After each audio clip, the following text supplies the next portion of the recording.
За та бол миний хийсэн тооцоололоос бол таны хийсэн тооцоолол буруу байна. 410 мянган төгрөг хизээч сар төлөхгүй л дээ.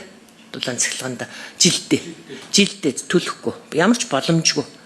Цахилгаан 50 мянгаас 80 мянга, дулаан 40 мянгаас 70 мянган хооронд.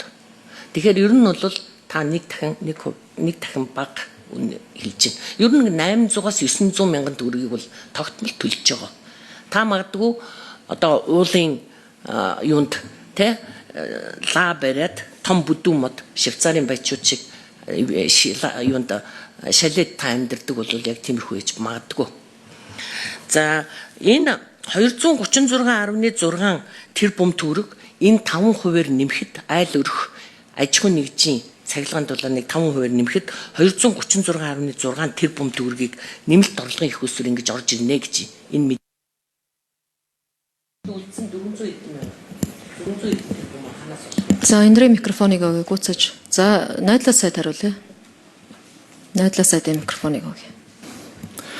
За Батчмаг гишүүний асуултанд хариулъя. Эрчимчин салбар үнэхээр хүнд асуудал байгаа.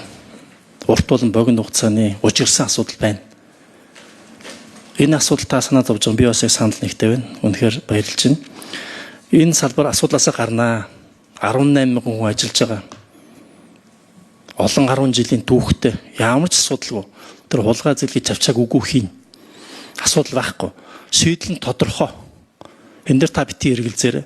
Би зөв гишүүдээс хүсэх ганцхан зүйл байна. Бодлогын хэв дэмжээд өгөөсэй гэж. Эрчим хүчний салбарыг халамжийн салбар биш болгомоор байна. Эрчим хүчний салбар яахаараа эрчим хүчээ үйлдвэрлэхдээ биш хөнгөлөлт халамжийн яам шиг ажиллах хэрэгтэй байлаа. Энийг бол яг бодлогын хувьд салгаж өгөхийг хүсэж байна. Эрчим хүчний салбарын багцад халамжийн маягтаа үн төлбөрөөр дамжуулж тэгсэрний алдагдлыг хиймлэр үүсгэдэг энэ үйл явдлыг дасан зогсоохыг би танаас болон гишүүдээс